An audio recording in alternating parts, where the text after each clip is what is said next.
Today I just wanted to comment a little bit further about the notion of what's ridiculously easy.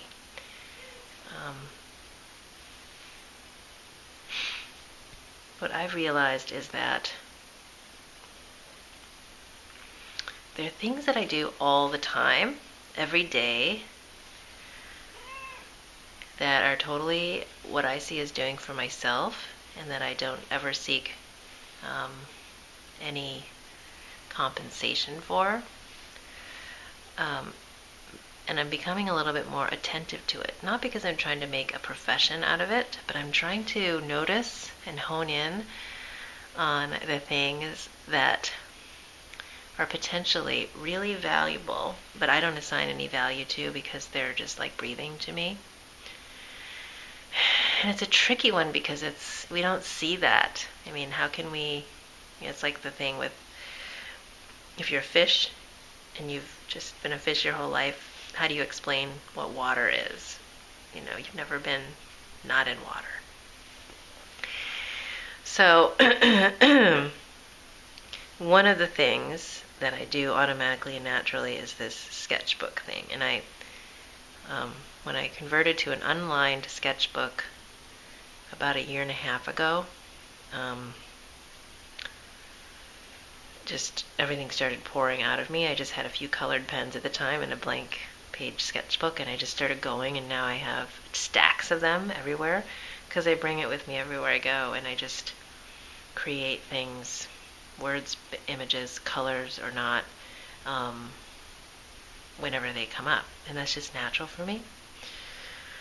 And I've recognized that translating that into a setting where I share that way of experiencing an event is potentially really valuable to others because it gives them a different way of seeing and experiencing the same event. So it's seen through my eyes, but it actually has value to others because it helps them see through different eyes, see themselves through different eyes. So that's something I discovered just by being willing to share something that I do naturally and not expect anything in return, and just to be genuinely sharing. And I guess the second area that's probably glaringly obvious to everyone except me until today is the way I make magic with music, and I just play. And for some reason, I've always sort of downplayed my musical natural ability because I was just being told every moment not to really pay attention to it and not to make a big deal out of it and never to do it for my living. And yet I was experiencing, all of this great music coming through me and being part of great musical creations and experiences. And yet at the rational mind was being trained very systematically to suppress it. And so when I show up and I play music, I don't really think of it as anything. I just show up, and that's part of the beauty of it. It's like I don't try to do anything. I'm just like Bobby McFerrin says, I'm just like in my kitchen or doing it for myself. And whatever.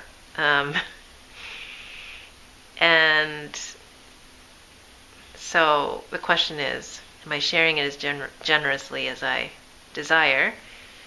And what would it look like to be more free and generous with the way I share it? The only business I ever had from music was teaching, and I did assign a lot of value to teaching because I thought, that's the greatest, for me in my life, the greatest investments that were made in my family were in education. And I feel like all of the value that I have is in me because of what I learned and what I've had. I'm not versed in seeing how natural ability is translated into value.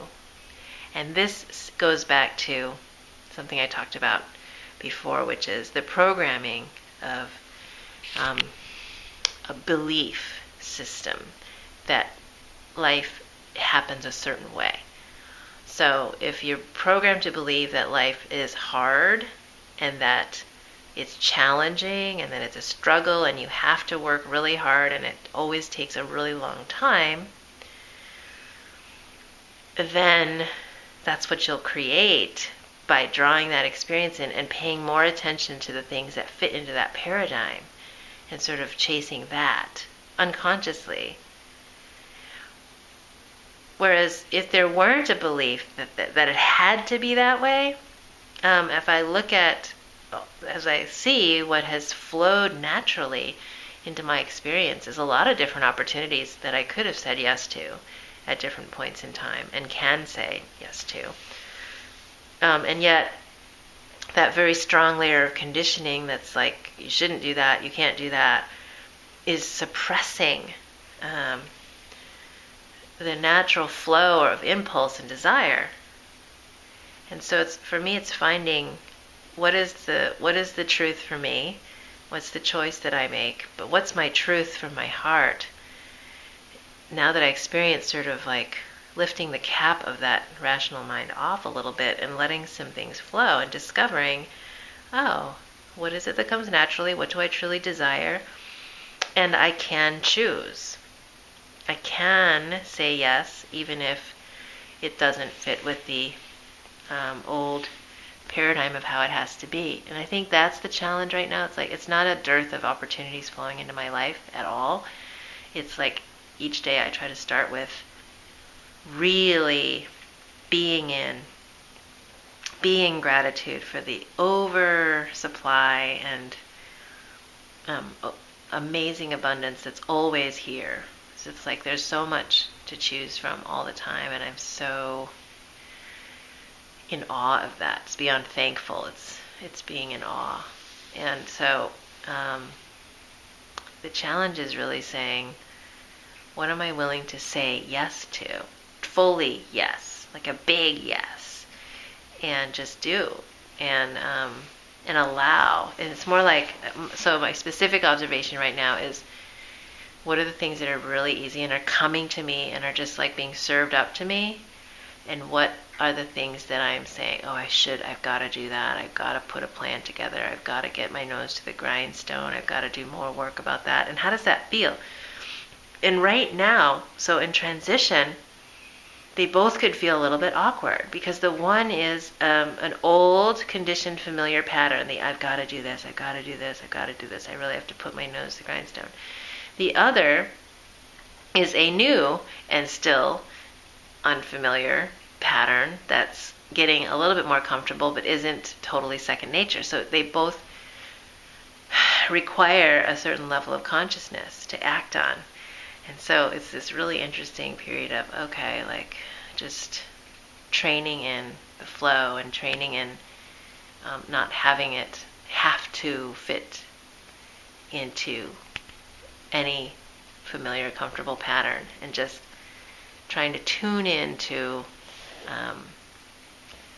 that flow and desire and the expansion of, oh yes, I can, and I choose, and I will. So, yeah, I mean, it might be the obvious that's right in front of me, that I'm looking really far away and trying to go really far to gather new tools to do the thing that's right in front of me, that I'm doing every day, without knowing and without thinking.